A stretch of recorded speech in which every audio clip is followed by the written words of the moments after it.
This is a TBR in which I know nothing. I am Jon Snow.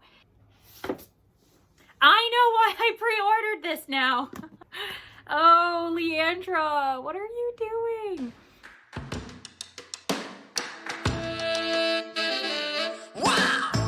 Hey everyone, welcome back to Leandra the TBR 0. It is that time of the month in which all of BookTube decides to discuss what their monthly TBRs are going to look like. And for June, I have compiled a list of books I'm hoping to read, but as I was looking through them, I realized that I actually don't know anything about any of them.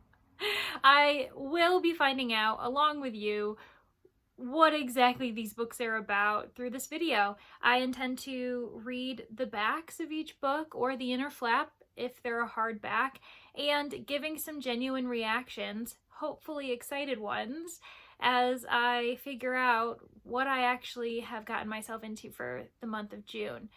Without further ado, let's get into it.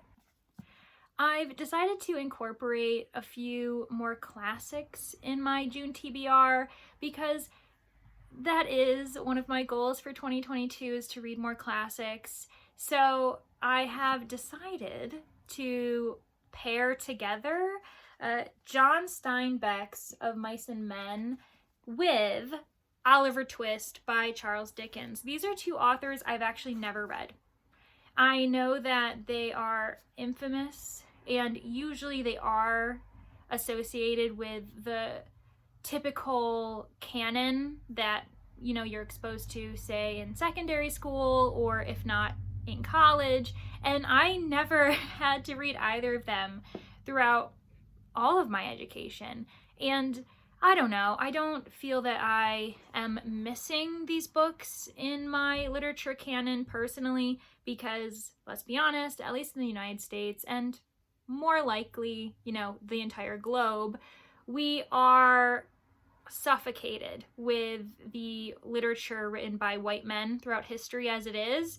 So to have not read these two authors, I don't think that that is suggestive of any type of lacking in my education. With that said, though, I do own these two books, and as Leandra the TBR 0, I think that it's important to dig deep into my very big TBR once in a while and pull out classics. And so with Mice and Men, I really don't know anything about this book. It's kind of funny because, you know, there are certain titles that before you even enter the book, pop culture references, just the general culture of, I don't know, life in general, in and out of the classroom, you gain understanding of what these books are about before you even pick them up. Animal Farm, Catch-22, 1984. You have a sense of what they are because of how often we reference them in television, movies, and the like. So with this, though, I have no idea.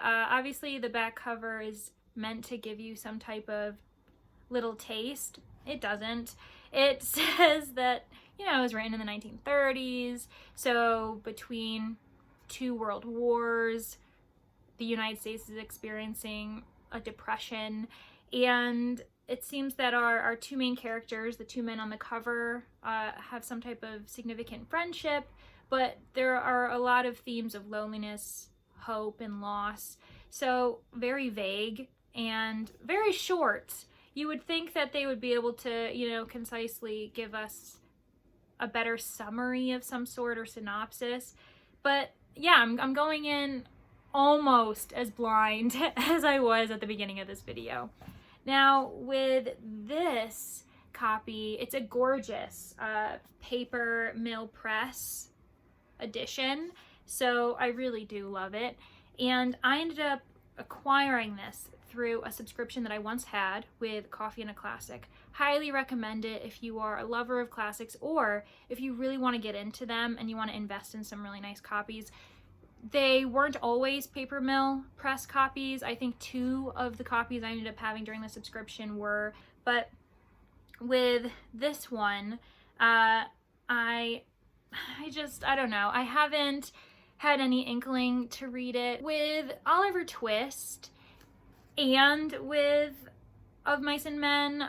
I placed both of these on my 22 books in 2022 hopefuls list on or in my bullet journal.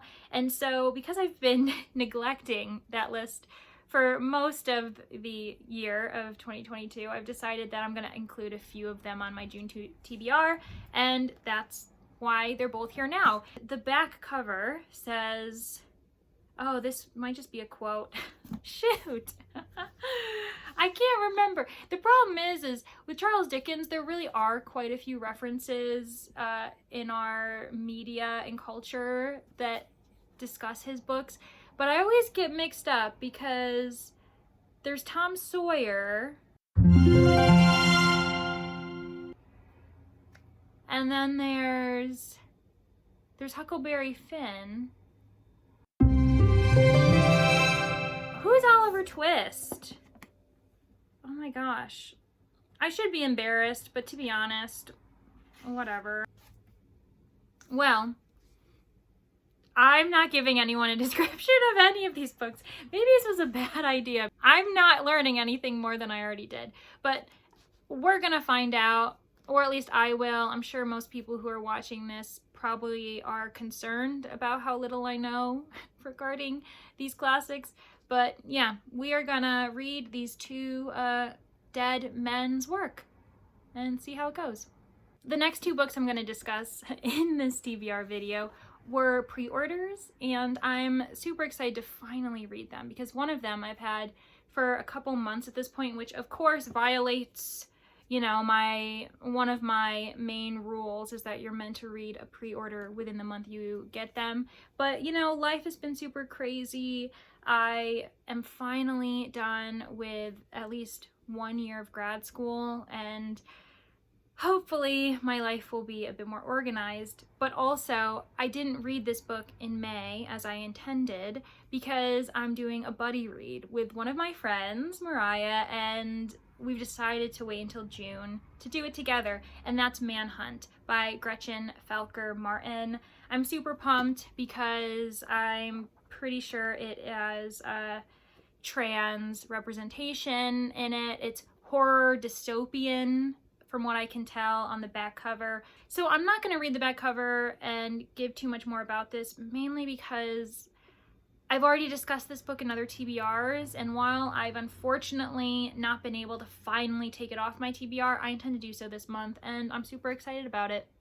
Hey everyone, sorry for the interruption, but I wanted to let you know that there is another book on my TBR, but it was a pre-order that I ordered back in January, so it did slip my mind, and its publication date is the 31st of May, I believe, and that is Rainbow Stories, and it is by Lydia Conklin, a non-binary writer and professor, and this is a collection of 10 stories that pretty much highlights the queer and trans experience. I am thrilled that I have it in my June TBR. It is not in my physical possession yet, but I'm sure it's currently being packaged and ready to be shipped to my address. And I'm especially glad that I'm reading it in June along with Manhunt, because both of these books are written by members of the LGBT plus community, and they obviously feature characters from those groups as well. And June is Pride Month, so I hope that you all peruse your shelves, if you haven't already considered this, to include a few LGBT plus reads in the month of June. With that said, you can and should read LGBT plus books in the other 11 months that exist every year as well, but June is just a great month for awareness, to also self-reflect, see what you've been doing in your life, whether that's in regards to your reading lists, the movies or television shows that you're consuming, or simply discussing that we are all activists for human rights, which means LGBT plus rights as well as anyone's rights. So I just wanted to add that little public service announcement so that you all can kind of reevaluate your own TBR piles for this month and make sure that you're including a diverse group of voices, which may or may not, hopefully it does, include LGBT plus voices. So yes, enjoy the rest of your video. My video. Okay, bye everyone. The other pre-order is actually a middle grade read, and I'm really excited about it, even though I don't know anything about it. At least I don't remember anything about it from when I ordered it. But it's called Legendarium, and I believe it's the first in a series. It may be a standalone. Again, this is a TBR in which I know nothing. I am Jon Snow. So the back cover says, Arthur, Ren, and Cecily are stuck in Legendarium in the year 2493, where the secretive villain Deadlock has discovered dangerous time travel technology. To save the universe, the friends must enter the deadly Irontide tournament, which legends are real, and one wrong move could cost them their lives. Oh, this is looking so good. I'm really excited. There is also...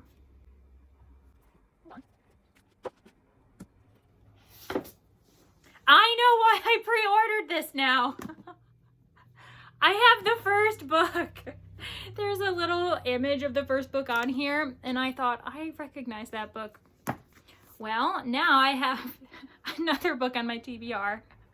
Oh, Leandra, what are you doing?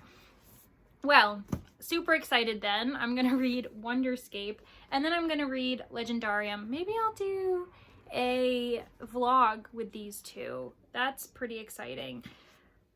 Oh gosh, what a mess this video is.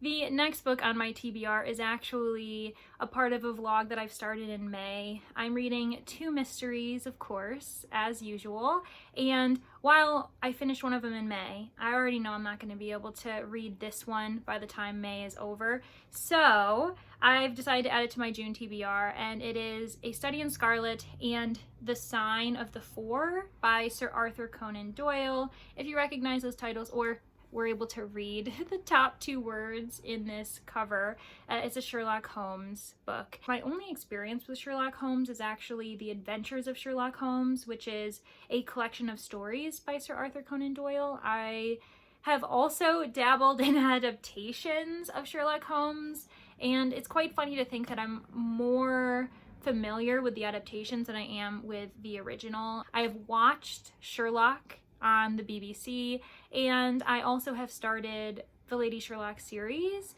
which actually reimagines Sherlock as a woman. So I'm really intrigued to finally read, in particular, A Study in Scarlet, since I have seen 2 adaptations of this story in Sherlock from the BBC, as well as Lady Sherlock series' first book, which was A Study in Scarlet Women. So now that I have those 2 in the back of my mind, I'm really interested to see how well they stack up to the original. And yeah, super excited.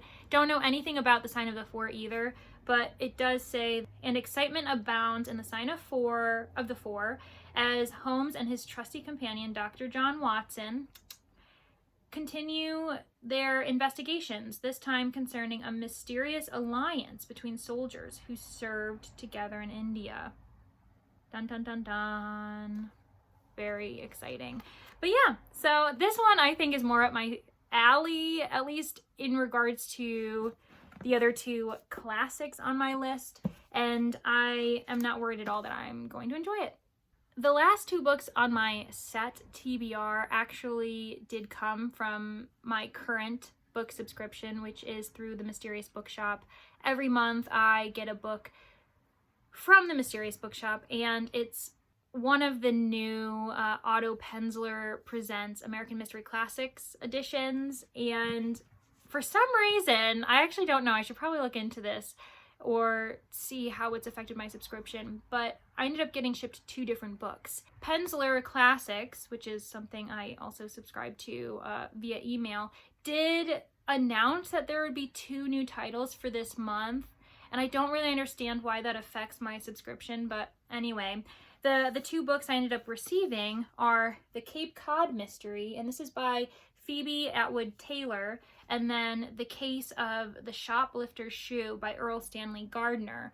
I really don't know anything about either of these authors, let alone the books that I've just received, but I'm really excited because this one is clearly like a seaside, beachy kind of mystery. Meet A.Z. Mayo, Cape Cod's answer to Sherlock Holmes. Excuse me? Settled down in Wellfleet from his former life as a seafaring adventurer. Oh, I thought AZ was a woman. AZ uses his worldly knowledge, folksy wisdom, and plain common sense to solve the most puzzling crimes to strike the peninsula. And in this, his first case, I love when that happens, AZ finds himself embroiled in a scandal that will push his deductive powers to their limits. A massive heat wave is scorching the Northeast, and vacationers flock to Cape Cod for breezy, cool respite. Then a muckraking journalist is found murdered in the cabin he's rented for the season, and the summer holiday becomes a nightmare for the local authorities. While there are abundant suspects among the out-of-towners flooding the area, they ultimately fix their sights on local businessman Bill Porter as the culprit. But that doesn't sit right with A.Z. Mayo, who sets out to prove his friend innocent and find the true killer. What? Oh my gosh. Yeah, this is really exciting. Cool. And it says that Phoebe Atwood Taylor was one of the most beloved and most successful mystery authors of the 1930s and 1940s. Her A.Z. Mayo character starred in 24 novels in a series informed by the author's generations-long family history in Cape Cod. Super cool. Oh my gosh, and the introduction is by Otto Penzler himself.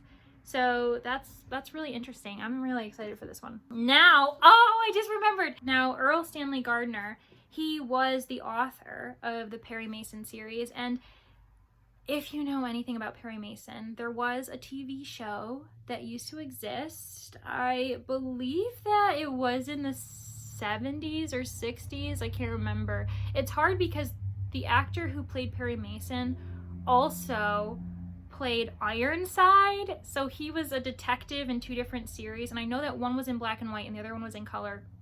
Cannot remember which one was which.